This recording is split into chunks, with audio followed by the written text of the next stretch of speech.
All right, so technical writers, getting ready to dive into something pretty fascinating here. Yeah, Machine learning is making its way into our world, and it really is. we're going deep into why that's a big deal, even if, we're not coding the algorithms ourselves. Exactly. And we have a fantastic guide for this journey.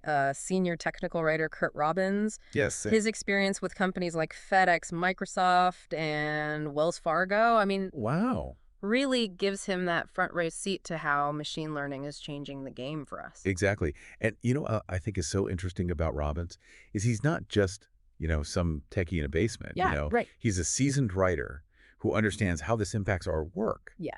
So when we talk about, machine learning, how would you even just like explain that to somebody who's never heard that term before? Yeah. So Robbins defines machine learning as this subset of AI where systems learn from data instead of explicit programming. Okay. So you give it, a bunch of data and it kind of figures it out from there. So instead of programming it step by step, you're giving it a bunch of information and Yeah. it's coming up with its own conclusions. Yeah. And it's funny because the way machine learning works is a lot like how writers improve over time. You don't just become a great writer overnight, right? Right.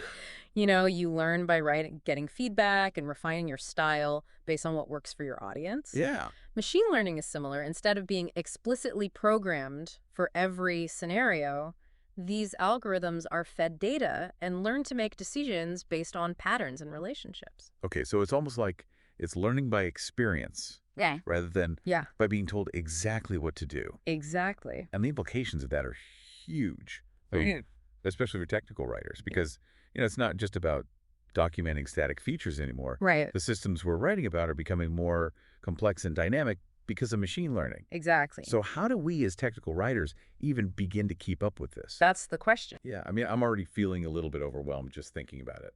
Well, and Robbins offers some really practical tips for us. Okay, good. First thing he says is, learn the basics. Okay, You don't need to become a data scientist, right. but understanding core concepts like algorithms and training data will help you communicate more effectively with developers. That makes sense because if we can't speak the same language, Right. then we're not going to be able to document things effectively. Exactly. You need to be able to speak the same language as the people building these systems so you can accurately document their functionality and limitations. Like that. But Robbins also stresses the importance of clarity. You can't just throw around technical jargon No. and expect users to understand. Especially because, like, our audience sometimes is going to be, the everyday person who's using the product. Exactly. And they don't necessarily have the same background knowledge as, Right. a developer would. We need to use clear language relatable examples and visuals to make these concepts accessible to a wider audience. So it's about being able to, like, bridge that gap between those two worlds. Yes. All right. So Robbins actually breaks down machine learning into three main types. And this is where I start to feel a little bit lost. So I'm going to need your help here. Okay. Supervised, unsupervised, and reinforcement learning. Okay, let's start with supervised learning. Okay. Think of it like training a dog, right? Okay. You give it specific commands and reward it for the desired behavior. Right. In supervised learning, we give the algorithm labeled data, we tell it what the input is and what the desired output should be. Okay. It learns to make predictions based on that data. So it's like you said with the dog, you're giving it examples, and Exactly. based on those examples, it's learning how to behave, or in this case, how to. How to make decisions. Okay. A classic example is spam filtering. We feed the algorithm tons of emails labeled as spam or not spam, so it can learn to identify patterns and filter your inbox accordingly. That's pretty cool. Yeah. So it's taking something that would take us forever to do manually and just Exactly. doing it really quickly. You got it. Okay, so that's supervised learning. What about unsupervised learning? Unsupervised learning is more like giving the algorithm a giant puzzle and saying, figure it out. Oh, wow. We don't give it any labels or predefined categories. It has to analyze the data and find patterns on its own. So it's like you're not even giving it the parameters. You're just giving it information, and it's Exactly. coding it out Yeah. itself. Think about grouping similar documents together or identifying customer segments based on their buying habits. That's unsupervised learning in action. Wow. It's like a detective almost, like Exactly. just seeing connections that we wouldn't even see. Yeah. Okay, so then what is this reinforcement learning that you were talking about? Okay, reinforcement learning is all about trial and error. It's like teaching a child to ride a bike, right? Okay. They're going to fall down a few times, but each attempt gives them feedback that helps them improve their balance and coordination. Right. Reinforcement learning algorithms work in a similar way. They learn by interacting with their environment, receiving rewards for good decisions and penalties for bad ones. So it's learning through experience, Exactly. almost like a human would. Yep. But, now that I'm starting to understand a little bit better these different types of machine learning, I can see how that's going to really impact how we document things. If a system is constantly learning and adapting, Right. our old methods of, static documentation are not going to cut it anymore. Exactly. And that's where things get really interesting for technical writers. Okay. You have a vital role to play in bridging the gap between this complex technology and the people who are using it. I like that because it's like we are the bridge Exactly. between the really technical and the And the everyday user. everyday user. Exactly. Right. We need to demystify the algorithms, clarify their limitations, and help people understand how these technologies impact their lives. It's like, imagine you're writing a manual for a self-driving car. Okay. Sure, you need to explain how to operate the vehicle, but you also need to address things like decision-making in unpredictable situations, limitations of the technology, Right. and even ethical implications of handing over control to an algorithm. Whoa. Okay. So now suddenly we're not just talking about like buttons and features. Exactly. We're talking about big concepts. big concepts. Yeah. And that requires a whole new level of understanding, not only of the technology itself, but also of its potential impact on society. It feels like we have to like really level up our skills as writers then. We do. Like not only do we need to explain complex concepts clearly and concisely, but we also need to do it in a way that's like thoughtful and insightful.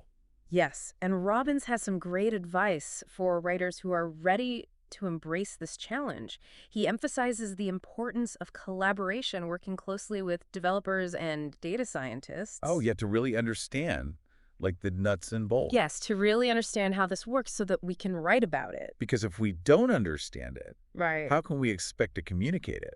Exactly. And it's not just about being a translator. Right. You need to be a critical thinker, questioning assumptions, identifying potential biases, and making sure that the documentation reflects those considerations. Wow, yeah, because that's such a responsibility. It is. I mean, like you said, this is a new field. It is. There's so much we don't know. Exactly. We have to be really careful about, how we're presenting this information. And Right, and that might involve highlighting potential risks, limitations, or unintended consequences of the technology. right, we can't just be cheerleaders for this stuff. Exactly. We have to be, But be realistic. realistic. Yeah. It's about transparency and empowering users to make informed decisions. Oh, okay. So we've talked about all the challenges. Right. But let's not forget about the opportunities. Yes, there are a lot of those. Because, this is a pretty exciting time Very exciting. to be a technical writer. Robbins talks about AI-powered tools Oh, yeah. that can help us automate tasks, generate content, and even personalize documentation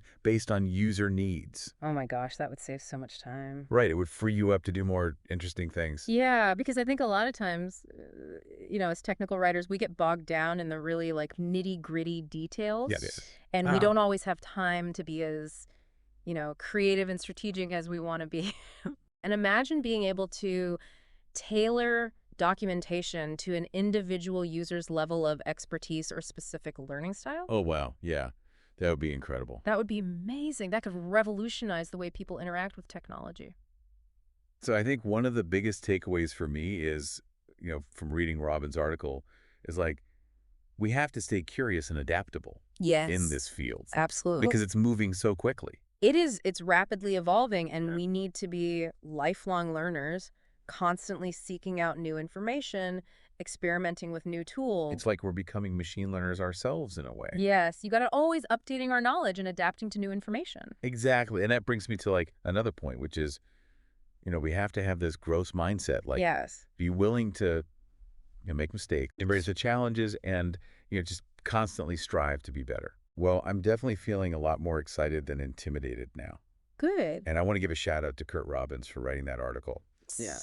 I mean, it's a really great springboard for this conversation. His perspective is so valuable for anyone who wants to understand how machine learning is impacting the world of technical writing. And remember, this is an ongoing conversation. Yeah. Machine learning is constantly evolving, so stay curious. Yes. Keep learning, and most importantly, keep those creative juices flowing. The future of technical writing is bright, It is. and I can't wait to see what we all create together. Me too. Until next time, happy writing.